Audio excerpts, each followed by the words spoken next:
हाँ क्या कह रहे हो तुम? हमारी माता सावित्रीबाई फूले के उपलक्ष्य में ये कार्यक्रम रखा गया कि हमें शिक्षा का अधिकार नहीं था, हमारी माताओं बहनों का शिक्षा का अधिकार नहीं था। जो अभी हमारी अनीता बौद्ध जी बता रही थी, हमारी बहन आपको समझा रही थी कि हम लोगों को शिक्षा का अधिकार नहीं था। जब हमारी माता बहनें शिक्षा नहीं ग्रहण कर सकती थी, उस समय हमारी माता सावित्रीबाई फूले, जो कि महात्मा ज्योतिबा राव फूले के जीवन संगनी,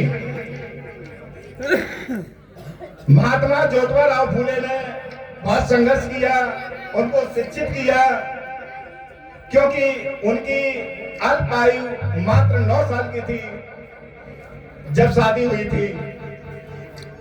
तो शिक्षा के क्षेत्र में उन्होंने उनको उतारा, और यहाँ की पारिवारिक भी कलह थी, परिवार के लोग भी नहीं चाहते थे कि ये बाहर निकलती है घर से। तो जब माता सावित्रीबाई फूले शिक्षित हुई और उन्होंने संकल्प लिया कि अपने समाज को मैं शिक्षा की ओर मोड़ दूंगा, तो उन्होंने सन 1848 ईस्वी में महाराष्ट्र में महिला विद्यालय की स्थापना की। जो माता सावित्रीबाई फूले ने कष्ट दुख दर्द झेले हैं, वो शायद आप अगर जीवन समर्पित कर देंगे तो उनका 1% भी कर्ज अदा नहीं कर पाएंगे। और हमें इस बात की खुशी है कि हमारे समाज में एक से एक महापुरुष पैदा हुए हैं। तो कहा गया है, जब मनुस्मृति थी तो उसमें एक नारा है कि मनुस्मृति के ऊपर मुंडा बिरसा अंबेडकर।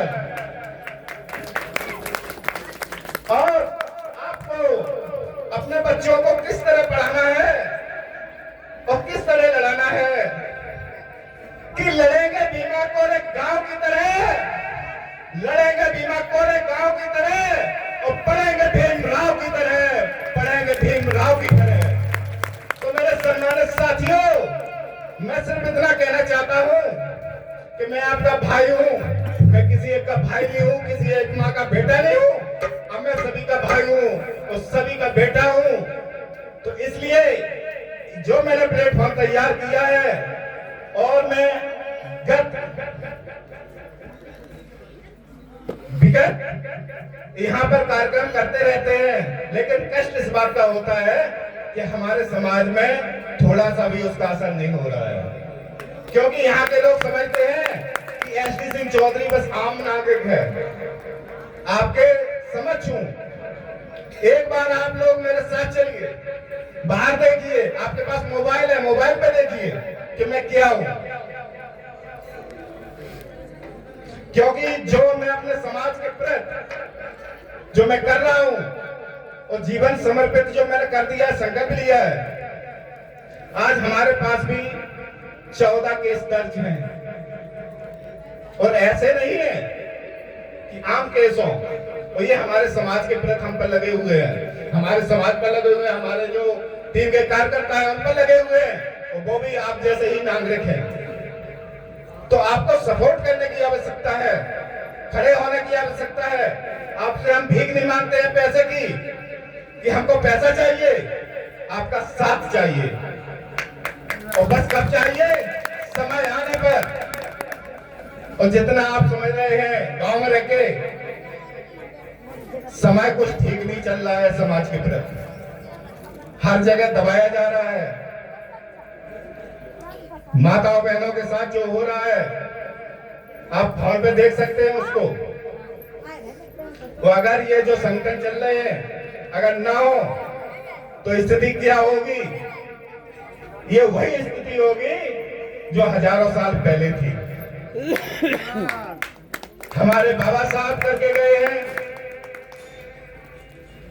बाबा साहब ने भी कुर्बानी दी और हर वस्तु की कीमत होती है। अगर ये पेन आप खरीदेंगे तो इसकी भी कीमत आपको चुकानी पड़ेगी। बिना कीमत के आपको पेन नहीं मिलेगा। इसी तरीके से बाबा साहब ने अपने एक एक खून के कतरे से इस संविधान को सींचा है। चार चार बेटों की कुर्बानी दी है। ये हमको हक अधिकार वो भीख में नहीं मिले। ये बहुत ही संघर्ष के साथ हुआ है। इसलिए हम चाहते हैं कि जागरूक रहो, स्वस्थ रहो।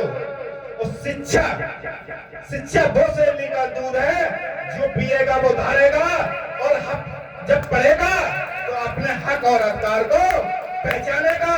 और हक अधिकार ऐसे नहीं मिलते हैं, छीनने से मिलते हैं। उनके लिए संघर्ष करना पड़ता है, समाज में उतरना पड़ता है, समाज के प्रति काम करना पड़ता है। आज अगर हम खड़े हैं तो हम चाहते हैं हमारा समाज बचा हुआ है। हमारे जैसे बहुत ही जो युवा है आज भी जेल के अंदर भी है, जेल के बाहर भी है, लेकिन उनकी भी स्थिति ठीक नहीं है। ऐसी ऐसी धाराएं लगी हैं, ऐसे धाराएं, देशद्रोह की धाराएं। आपको तो नींद आ जाती होगी जब किसी का बेटा जाता है, उससे आप पूछिए। लेकिन मैं उस मां का आभार व्यक्त करता हूं जिसने मुझे बाबा साहब के मूवमेंट को आगे बढ़ाने के लिए समर्पित कर दिया, और मैं इस मुकाम को आगे तक ले जाऊंगा। अपना जीवन का एक एक, अपने खून का एक एक कतरा समाज के प्रति समर्पित कर दूंगा। इसी के साथ एससी सिंह चौधरी का सभी को क्रांतिकारी जय भीम, नमो बुद्धाय, जय संविधान।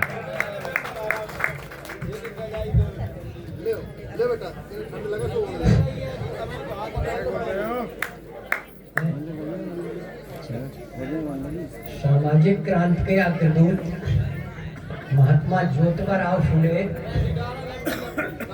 करोड़ों दलितों, वंचितों एवं हक विहीन लोगों के मसीहा, भारत रत्न के साथ विश्व रत्न बाबा साहब डॉक्टर भीमराव अम्बेडकर और उनके मिशन को हमने नाम दिए हैं।